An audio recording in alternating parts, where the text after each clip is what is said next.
सभी यात्रीगण ध्यान दीजिएगा, आज बहुत ही महत्वपूर्ण आपकी क्लास है जिसका नाम है मैकेनिकल एप्टीट्यूड टेस्ट। ये क्लास शॉर्ट एंड शूट में पढ़ा हुआ। आपको याद है कि छठा बैटरी सेक्शन है, इसमें 66 क्वेश्चन आएंगे, लेकिन ऐसा कोई जरूरी नहीं है। जीडीसी में आया है 66 से कम भी आ सकते हैं, 20 क्वेश्चन 21 क्वेश्चन ऐसे कुछ भी आ सकते हैं। टाइम भी आपका घटाया बढ़ाया जा सकता है, लेकिन ये पहली बार आने वाला चैप्टर है। आप लोको पायलट बनना चाहते हो मेरी तरह, तो मैं आपके साथ जुड़ा हूँ बिल्कुल बैक टू बैक, एक के बाद एक वीडियो में। आइए बच्चों, यहाँ पर हम बात करें मैकेनिकल एप्टीट्यूड टेस्ट के बारे में। जो संदर्भित चीजें हैं वह यहाँ पर देख लीजिएगा। मैं आज आपको बताने जा रहा हूँ कि किस प्रकार से ये आपके यहाँ पर होगी। इसके अंदर कौन कौन से टॉपिक कवर्ड किए गए हैं ये सारे के सारे, लेकिन ये जो है यहाँ पर लिमिटेड है। याद रखिएगा कि ये जो ही टॉपिक नहीं, इसके अतिरिक्त और भी टॉपिक इसमें ऐड हो सकते हैं, ठीक है, जो कि यहाँ पर मैंने बता दिए गए हैं। अच्छा बच्चों, और बताऊं आपको तो ध्यान दीजिएगा, ले लीजिएगा। और मैं आपको यही बात बता रहा हूँ, तो इस प्रकार से कोई भी दिक्कत आपको नहीं आएगी। तो यहाँ देख लीजिएगा। अब इसमें आपके देखिएगा जो जो टॉपिक कवर्ड किए गए हैं उस टॉपिक से मैं यहाँ पर अगर बात करता हूँ तो इन 10-12 टॉपिक को एक साथ पढ़ाऊंगा। जैसे फोर्स है, टॉर्क, लीवर है, पुली है, स्प्रिंग्स है, इलेक्ट्रिकल सर्किट है, और हाइड्रोलिक्स के टूल्स है, और गियर्स है। अगर इन सबको पढ़ाऊंगा एक साथ में तो बहुत लेंथी वीडियो हो जाएगा। तो मैं आज केवल और केवल किस पर चलूंगा, गियर पर। और गियर से रिलेटेड जो भी क्वेश्चंस हमारे इस माइंड में सेट होते हैं, हम एएलपी बनते हैं, मतलब लोको के लिए, लोको मतलब इंजन के लिए, वो आपके यहाँ पर आता है। दोस्तों बैटरी सेक्शन छठा मैकेनिकल एप्टीट्यूड टेस्ट हम पढ़ रहे हैं। आइए मैं आपको बता देता हूँ इसमें क्या क्या चीजें हैं। सबसे पहले बात बताऊं तो इसके कुछ कंसेप्ट है, याद रखने के तरीके हैं। मैं आपको बता देता हूँ कि वो याद रखने के तरीके क्या क्या हैं। देखिए, याद रखने के सबसे बड़ी बात टिप्स और ट्रिक्स जो है आपको यहाँ पर मैं बता देना चाहता हूँ। आइए, छोटा गियर तेज घूमेगा, ठीक है, छोटा गियर तेज घूमेगा, मतलब ये जो गियर है वो तेज गति से घूमेगा, ठीक है। उसके बाद फिर इसका नंबर आएगा, ठीक है। उसके बाद फिर इसका नंबर आएगा, फिर उसके बाद फिर इसका नंबर आएगा। तो इसका मतलब ये है कि छोटा गियर तेज घूमेगा, पहला कॉन्सेप्ट है। दूसरा कॉन्सेप्ट अगर बात करते हैं तो इसमें क्या है, देखिएगा यहाँ पर क्या, इंटरमीडिएट आइडियल दिशा, ठीक है, दिशा बदलेगा, स्पीड नहीं। जो इंटरमीडिएट गियर होता है वो दिशा को बदलता, स्पीड को नहीं बदलता। मतलब ध्यान दीजिएगा, इसका मतलब यहाँ दिशा भी बहुत मैटर करती है। वो कैसे, देखिएगा मैं आपको बताता हूँ अगले ही रूप में। जितने ज्यादा गियर होंगे उतनी ही ज्यादा दिशा बदलेगी। अब दिशा को लेकर हम बात करेंगे, लेकिन इस क्वेश्चन का पहले आंसर देख लीजिएगा, क्योंकि इस क्वेश्चन पे क्या लिखा कि यहाँ पर छोटा गियर जो है क्या है, यहाँ पर तेज घूमेगा। बस इसको बात ध्यान रखना, क्योंकि ये स्पीड पर भी निर्भर करता है। अब तेज घूमने का कारण मैं आपको बताता हूँ कि यहाँ पर ध्यान दीजिएगा, लीजिएगा। तेज घूमने का और स्पीड की बात करते थे, ये स्पीड, दो कंडीशन है स्पीड में। तो देखिएगा यहाँ पर क्या है, स्पीड जो है ना, स्पीड रोटेशनल जो है किस पर निर्भर करता है। यहाँ पर देखिए स्पीड जो है समानुपाती होती है टीथ, दांतों की संख्या पर। दांतों की संख्या अगर यहाँ पर ज्यादा है तो यहाँ पर ध्यान दीजिए, दोनों कंडीशन याद रखना, समानुपाती यहाँ पर नहीं होकर के विलोमानुपाती है। क्या है, विलोमानुपाती। क्या होती है, विलोमानुपाती, ठीक है, ध्यान दीजिएगा, विलोमानुपाती। अब विलोमानुपाती होती है तो इस बात को आपको क्लियर कर लेना कि किस कंडीशन पे होगी। तो मैं आपको यहाँ पर बता रहा हूँ, इसका मतलब यह है कि उल्टा होगा, उल्टा। यहां अगर दांतों की संख्या ज्यादा है तो क्या होगा, स्पीड कम, और कम है तो ज्यादा, उल्टा कंडीशंस आपके सामने होगी। अच्छा, ये बात सही है गुरुजी। आइए बात करते हैं, हम यहां पर आपसे बात करना चाहते हैं सबसे कौन सा गियर सबसे तेजी से घूमेगा, ये क्वेश्चन है। अब आपको भी ध्यान रखना कि कौन सा गियर, तो बड़ा गियर जो आपका ABCD, आपके 3 विकल्प आ जाएंगे, आपको क्लिक करना होगा। तो यहाँ पर ध्यान दीजिएगा, कौन सा गियर सबसे तेजी से घूमेगा। तो तेज गति की बात करते हैं तो यहाँ B वाला घूमेगा। अब आपको गुरुजी क्यों, क्योंकि ये छोटा है, तो छोटा गियर मैंने आपको शॉर्ट में बता दिया था कि ये क्या है। अब छोटे गियर में दांतों की संख्या भी क्या है, कम है। और जब कम है, जिसमें दांतों की संख्या कम होगी, इसका मतलब वो ज्यादा तेज गति से घूमेगा। ये बात आपको यहाँ पर, उल्टी कंडीशन है भाई, कम होगी तो इसका मतलब जो गति ज्यादा होगी, उल्टा कंडीशन है, दांतों पर उल्टा प्रभाव पड़ता। तो यहाँ पर बी आपके दांतों की संख्या कम होने के कारण आपके जो है यहाँ पर क्या, ध्यान दीजिएगा, सबसे तेज घूमेगा।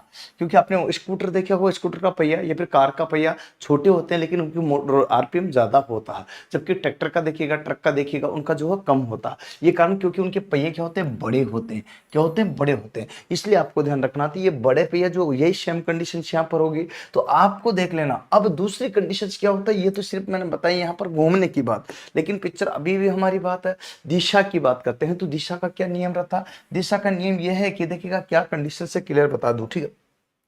सिंपल सी बात है, मान लीजिए 3 गियर दिए। अब 3 गियर में आपको दिशा से संदर्भित बात करते हैं, तो एक तो इसमें होता है क्लॉकवाइज, एक होता है एंटी क्लॉकवाइज। बस इतना सा ध्यान रखना। इसके जो कॉन्सेप्ट है मैं क्लियर कर देता हूँ। एक तो क्लॉकवाइज होता है, एक एंटी क्लॉकवाइज। ये मुझे लग रहा है कि एंटी क्लॉकवाइज जो आपको साफ साफ दिख रहा, तो ये गियर अगर एंटी क्लॉकवाइज घूम रहा है, ठीक है, तो स्वाभाविक बात अगला जो गियर होगा वो क्लॉकवाइज घूमेगा। क्योंकि देखिएगा यहां से बात करते थे एंटी क्लॉकवाइज, ये ऐसे घूम रहा, ठीक है, तो ये जो उल्टा है इसमें देखिएगा यहां से ये कंडीशन आ जाएगी, ठीक है। ध्यान दीजिएगा, ये ऐसे घूम रहा, ये ऐसा आ जाएगा। इसका मतलब ये आपका यहाँ पर एंटी क्लॉकवाइज है तो ये क्लॉकवाइज आ जाएगा, ठीक है। ध्यान दीजिएगा क्लॉकवाइज, ठीक है। अब जब ये क्लॉकवाइज है तो ये स्वाभाविक बात ये एंटी क्लॉकवाइज आ जाएगा। तो याद रखिएगा जितने गियर आपस में यहाँ पर होंगे, एक क्लॉक तो एक एंटी क्लॉक, एक क्लॉक तो एक एंटी क्लॉक, ये कॉन्सेप्ट भी आपको क्लियर हो जाना चाहिए। यहाँ पर देख लीजिए, जैसे यहाँ पर बात कर रहे हैं 2 गियर एक दूसरे का क्या हुआ यहाँ पर, क्या एक दूसरा के यहाँ पर क्लॉक एंटी क्लॉक। अब तीसरा गियर जो कि तीसरा गियर यहाँ पर पहला और तीसरा एक ही दिशा में आ जाएंगे। जैसे कि ये पहला क्या था एंटी, तो ये क्या है एंटी। तो इसी चीज को आप नोटिस कर सकते हो। तो कहने का मतलब छोड़िए इतना ज्यादा दिमाग पे जोर मत दीजिए, एक एंटी तो एक क्लॉक, एक क्लॉक तो एक एंटी, इतना सा आपको याद रखना। ये आपके गियर की दिशा का नियम है। आइए बात करते हैं, सबसे देखिएगा यहाँ पर क्या होता था, रोटेशनल का मैंने आपको बता दिया था। इसके बाद बात बताऊं तो यहाँ पर ध्यान याद रखने की जो टिप्स है मैं यहाँ पर बता रहा हूँ कुछ खास चीजें। आइए लीजिएगा, सबसे पहले अब देखिएगा, यहाँ देखिएगा दिशा का नियम मैंने आपको बताया अभी हाल में। अब आप इसमें बताइए कि दिशा का नियम क्या होगा। तो यहाँ दिशा का नियम नहीं दिया, यहाँ दिया दांतों की संख्या। देखिएगा दांतों की संख्या क्या होती है कि यहाँ मैंने अभी भी बताया था कि किस पर दांत जो है यहाँ पर क्या होगा ज्यादा तो स्पीड क्या होगी कम। मैंने आपको अभी भी बता दिया था ना, दांत अगर कम हो तो स्पीड क्या होगी ज्यादा। दांतों की संख्या स्पीड के विलोम अनुपाती होती है, जो कि मैंने आपको यहाँ पर ऑलरेडी जो है मेंशन कर दिया था, इधर भी मेंशन कर रखा, ठीक है, याद रखिएगा। चलो इसके बाद बात करते हैं, तो अगला पॉइंट दांतों की संख्या का मैंने यहाँ पर क्लियर कर दिया अभी हाल में। अब आप यहाँ पर ध्यान दीजिएगा कि इसका मतलब यूं है कि किसकी स्पीड, किस गियर की स्पीड क्या होगी तेज होगी। तो तेज का अगर आपको आंसर कहा जाए तो सिंपल सी बात है कि यहाँ बी। अगर कैसे तेज की जगह क्या होगी मंद होगी, क्या होगी मंद होगी या धीमी होगी। तो ऐसे में आपका आंसर क्या होगा यहाँ पर सी। ऐसे में आपका आंसर क्या होगा यहाँ पर सी, सी क्लिक करना होगा। तो ये आपको देखना है। अच्छा यहाँ पर देखिएगा जाएगा, अब आपके देखिए किस गियर की यहाँ पर जो होगी बी, देखिए बीच का मध्यम गति होगी। तो मध्यम का मतलब होता है मीडियम, और मीडियम कंडीशन की जो आपके यहाँ पर ये आ जाएगा। आपका गुरुजी कहोगे ये आएगा, अरे भाई यहाँ पर तो ये तो टच ही नहीं दिया ना, इसने नाम ही यहाँ पर दे रखा, ये यहाँ देता तो फिर यहाँ आ जाता। ये बात आपको यहाँ पर क्लियर होना चाहिए। मुझे लगता है कि इसमें कोई दिक्कत आपको होगी। तो इसका आंसर वर्तमान में तो हम बी पर क्लिक कर देंगे, लेकिन कंडीशंस के ऊपर है कि क्वेश्चन कैसे 3 क्वेश्चन बनते हैं, मध्यम, तेज और धीमी, ठीक है। तो आपको यहाँ पर ध्यान रखना। तो तेज की कंडीशन मैंने आपको भी बताई दी। आइए अगला बात करते हैं, देखिएगा यहाँ पर कॉन्सेप्ट अगला। देखिए यहाँ पर कंपाउंड गियर सिस्टम मतलब जब एक ही शाफ्ट पर 2 गियर हो, ठीक है। जैसे मान लीजिए शाफ्ट एक है इसकी, ठीक है, यहाँ पर देखिए गौर से, एक ही शाफ्ट पर 2 गियर हो तो यहाँ पर एक ही साथ घूमते हैं। तो अब आपको बताना कि स्पीड, इसकी स्पीड क्या होगी, जितनी इसकी स्पीड है उतनी ही इसकी स्पीड है। कारण क्योंकि एक ही शाफ्ट पर है। मान लीजिए ये गियर है, ठीक है, यहाँ इस पर शाफ्ट लगा दी मैंने, और ये दूसरा गियर है, ठीक है। अब छोटा बड़ा हो सकता है, लेकिन याद रखना क्योंकि शाफ्ट को रोटेशन जो मिल रहा, शाफ्ट को जो रोटेशन मिल रहा वो यहाँ पर ये एक राउंड करेगा तो ये भी एक राउंड ही करेगा, क्योंकि कनेक्टिविटी तो एक ही है। इसका मतलब यहाँ पर मैं लगा दूं, यहाँ पर लगा दूं, तो ये जो घूमेगा आप देखिए इसको गौर से, तो यहाँ पर बराबर घूम रहा है, इधर इधर बराबर घूम रहा है। तो इसका मतलब स्पीड में यहाँ कोई परिवर्तन नहीं आएगा, परंतु किस में आएगा, तो स्पीड में तो परिवर्तन नहीं आएगा। लेकिन याद रखिएगा ये आपको मैं बता दूं, स्पीड में भले परिवर्तन नहीं आए, लेकिन यहाँ पर मान लीजिए ये घूम रहा, एक उदाहरण के तौर पर मैं बता दूं, ये क्लॉकवाइज घूमता, मान लीजिए मैं इसको यहाँ पर क्लॉकवाइज कर दूं, क्या कर दूं क्लॉकवाइज कर दूं, तो पता है ये जो अगला गियर है ना, ये वाला घूमने वाला, ये एंटी क्लॉकवाइज हो जाएगा, मैं आपको बता दूं। और जब ये एंटी क्लॉकवाइज हो जाएगा ना, तो ये वापस से क्या हो जाएगा, ये क्लॉकवाइज हो जाएगा। ध्यान दीजिएगा, तो यहाँ 2 कंडीशन है, ध्यान समझने की बात है। यहाँ ये क्लॉकवाइज है तो ये क्या हो जाएगा, देखिए ये क्लॉकवाइज है तो ये यहाँ पर एंटी क्लॉकवाइज, और ये एंटी क्लॉकवाइज है तो वापस से क्लॉकवाइज। तो याद रखिएगा ये कंडीशंस आपको क्लियर कर लेना, कोई डाउट्स नहीं रहना चाहिए। तो ये स्टेप भी आपकी होती है, clockwise anti clockwise anti clock. तो यहाँ पर आप देखिएगा तो फाइनल जो गियर है, यहाँ पर ध्यान दीजिएगा, ये रेशो पहले रेशो और दूसरे रेशो के गुणज का होता है। तो गुणनफल यहाँ पर प्राप्त होता है, जो आपको ध्यान रखना है। अच्छा गुरुजी ये ठीक है, तो इसमें आपको यही चीजें देखना है जिसका जिक्र मैं आपसे यहाँ पर कर रहा था, और वो चीजें मैंने आपके सामने कर दी है। तो आशा है कि आपको मेरी बात समझ में आई होगी।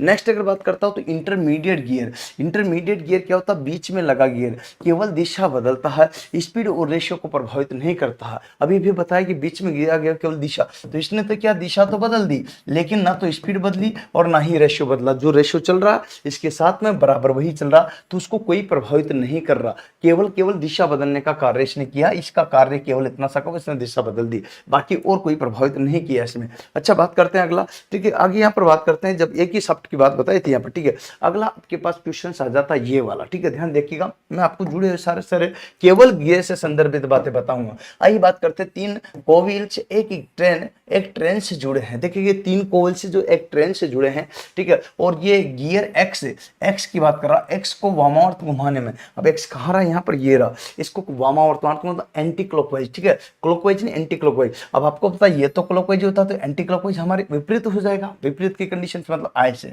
ठीक है, ये आपको ध्यान रखना। एंटी क्लॉकवाइज घुमाने के लिए गियर वाई को किस दिशा में घूमना चाहिए। अब गियर जो वाई है हमारा, ये किस दिशा में घूमना चाहिए, इसका पूछा गया। इसका नहीं पूछा कुछ भी, इसको घुमा दिया इनमें एंटी क्लॉकवाइज में घूमना। यदि निर्धारित नहीं किया जा सकता तो आंसर सी क्लिक करें। ओके, मैं आपको बता देता हूं। ठीक है, ध्यान दीजिएगा, है ना। देखिएगा, सबसे पहले बात बताऊं, क्लियर करते हैं। ठीक है, अब देखने की बात है, इसमें जो सबसे संदर्भित चीज है, मैं इसको क्लियर करना। यहां से चले हम। ठीक है, इसका जो है क्या क्लॉकवाइज, यहाँ पर देखिए एंटी क्लॉकवाइज मतलब एंटी क्लॉकवाइज में इसको घुमा दिया। वामावर्त का मतलब एंटी क्लॉकवाइज। ठीक है, अब जब ये एंटी क्लॉकवाइज है तो ये स्वाभाविक बात है ये क्लॉकवाइज में होगा। ठीक है, तो ये क्लॉक में आ जाएगा। ठीक है, तो ये क्लॉक में आ ही गया, तो स्वाभाविक बात है कि जब ये क्लॉक में आया तो ये पुनः वापस किस में चला जाएगा, एंटी क्लॉक में।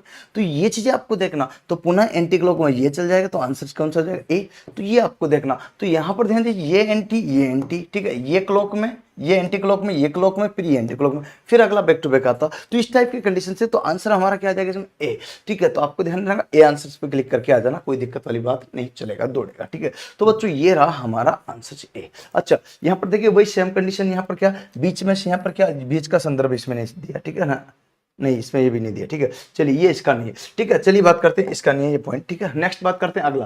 देखिएगा अगला क्या है कि नारंगी गियर किस दिशा में घूमता है, ये भी आप देख लीजिएगा। है देखिए दांतों की संख्या यहाँ पर 2 आपको बता दी, लेकिन किस दिशा का जिक्र किया गया, तो यहाँ पर ध्यान दीजिएगा, दिशा का अगर बात करते हैं तो मैंने अभी बताया था ये किस में है, क्लॉक में। तो यहाँ पर बात करते हैं तो ये क्लॉक है। ठीक है, क्लॉक। ओके, जब ये क्लॉक वाइज में घूम रहा तो स्वाभाविक बात है कि एंटी क्लॉक वाइज में घूमेगा, इतना सा याद रखना, ज्यादा कंफ्यूजन नहीं होना। जब ये एंटी क्लॉक वाइज में तो ये सीधा सीधा देखिए ये क्लॉक में है, ये ऐसे जा रहा। ठीक है, तो ये ऐसे जाएगा। ठीक है, और जब ये ऐसे जाएगा तो ये पुनः कैसे जाएगा, यहाँ पर ऐसे, और ऐसे जाएगा, तो इसको क्लॉकवाइज बोलते हैं। क्या बोलते हैं, क्लॉक। तो एक क्लॉक एक एंटी क्लॉक। ठीक है, अब मान लीजिए यहाँ पर पूछा गया था, जब ये क्लॉक है तो ये एंटी क्लॉक में आ जाएगा, सीधी सीधी बात है। और जब ये एंटी क्लॉक में है तो फिर ये कैसे में आ जाएगा, वापस से क्लॉक में। अब आपसे पूछा किसका गया, ये तो नारंगी गियर, तो नारंगी इसका पूछा गया, तो ये किस में आएगा, एंटी क्लॉकवाइज में। अब एंटी क्लॉकवाइज इसमें कहा रहा, एंटी क्लॉकवाइज ऑप्शन नहीं, तो काउंटर जो है क्लॉकवाइज, इसको ही हम एंटी क्लॉकवाइज या वामावर्त कहते हैं। ये बात आपको क्लियर हो रही होगी।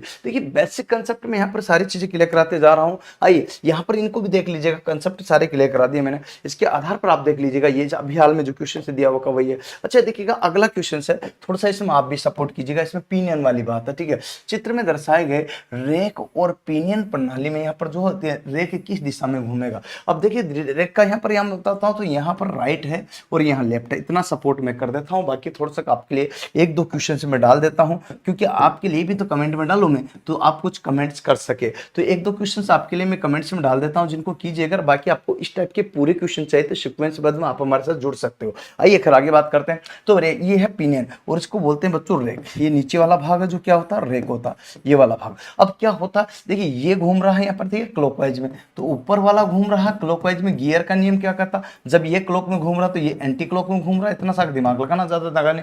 और जब ये एंटी क्लॉक में है तो घूम रहा, तो इसकी कंडीशन से अलग होती है। पिनियन की कंडीशन यहाँ पर, पिनियन की रेक की अलग अलग। अब ध्यान दीजिएगा, ये तो इसमें जब यहाँ पर क्लॉक था तो ये एंटी क्लॉक में, अब जब एंटी क्लॉक में घूम रहा स्वाभाविक बात है तो ये ऐसे जा रहा। ठीक है, अब जब ऐसे जा रहा, ठीक है ध्यान दीजिएगा, बैक टू बैक ऐसे जा रहा ना। अब जब ऐसे जा रहा तो इसका मतलब ये दांता इसमें आ जाएगा। ठीक है, ये दांता इसमें आ जाएगा, ये दांता इसमें आ जाएगा, ये दांता इसमें आ जाएगा, तो बैक टू बैक इस दांते का इस टाइप समाता जाता। अब आपके यहाँ पर देखिएगा, इसमें ये राइट में घूम रहा, इसके आधार पर लेफ्ट में घूम रहा। ये क्वेश्चन आपको बताना, बस इतना सारा मैंने समझा दिया, बस इस रेक का केवल बता दीजिए। ठीक है, चलो एक और क्वेश्चन इसी में, सेम कंडीशंस ये है, मैं आपको ग्रेप पिया किस दिशा में घूमता है यहाँ पर देखिए, यदि दोनों में से कोई नहीं तो सी को क्लिक कीजिएगा। चलिए मैं बात बताऊं तो ग्रेप पिया यहाँ पर देखिए, ग्रे का मतलब ये वाला पहिया।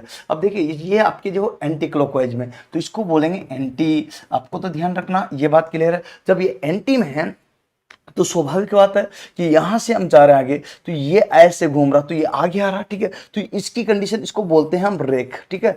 और इसकी कंडीशन रेक वाली होती है। चलिए रेक वाला क्वेश्चन मैं आपके यहाँ पर रख ही देता हूँ, जो कि आपको दोबारा से मेरे से देखना पड़ेगा। इस टाइप के 10 क्वेश्चन में आपको और कराऊँ, ठीक है। अब बताओ इसमें ए की तरफ जाएगा कि बी की तरफ जाएगा, ये मुझे बताइए, क्योंकि रेक के क्वेश्चन से मैं आपको चाहता हूँ कि एक और क्वेश्चन है तीसरा, ओ हो, ये अभी नहीं कराऊंगा। देखिए ये नहीं कराऊंगा, ये आपके लिए नेक्स्ट में आएगा, ठीक है, अभी नहीं आएगा, ठीक है, नेक्स्ट, ठीक है। तो आपके लिए जो नेक्स्ट क्वेश्चन आपका आएगा नेक्स्ट वाला, तो उसके लिए हम इस पर क्लिक करेंगे, ठीक है। आइए बात करते हैं। तो अभी हाल में इस पर नहीं करेंगे, तो पहला हो गया, ये दूसरा हो गया, ये 2 क्वेश्चन मैंने आपके लिए दे दिए हैं, और इसको आप जरूर ध्यान से देख लीजिएगा। ये बेल्ट वाले का है हमारे पास, चैप्टर किसका है, बेल्ट का, अभी नहीं है, तो मैं अभी इसको करा भी नहीं रहा हूँ, ठीक है। आइए बच्चों बात करते हैं। उम्मीद है कि ये जो क्वेश्चन मैंने कराए हैं, ये सारे कंसेप्ट मैंने क्लियर कराए हैं, और ये आपको जरूर समझ में आए होंगे। और इस प्रकार से इनको एक एक करके शेयर कीजिएगा, लाइक कीजिएगा, सब्सक्राइब कीजिएगा, और अपने दोस्तों तक पहुंचा दीजिएगा।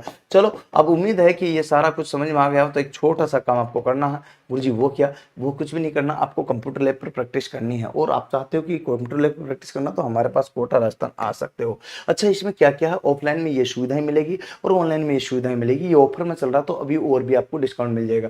दिए गए नंबर से ऊपर दिए गए उन पर कॉन्टैक्ट कर सकते हो। हमारी वेबसाइट है jugalsirpsycho.com, जहाँ से प्राप्त कर सकते हो। ये jugalsirpsycho.com से आप यहाँ पर प्राप्त कर सकते हो। देखिए हॉस्टल की सुविधा, रहने की, खाने की सुविधा, कंप्यूटर लैब की भी सुविधा, 8 घंटे 10 घंटे बराबर बैठ सकते हो। अच्छा इसमें देखिए आपको पीडीएफ चाहिए तो क्यूआर कोड पे स्कैन कीजिएगा और हमारे चैनल से जुड़ जाएगा।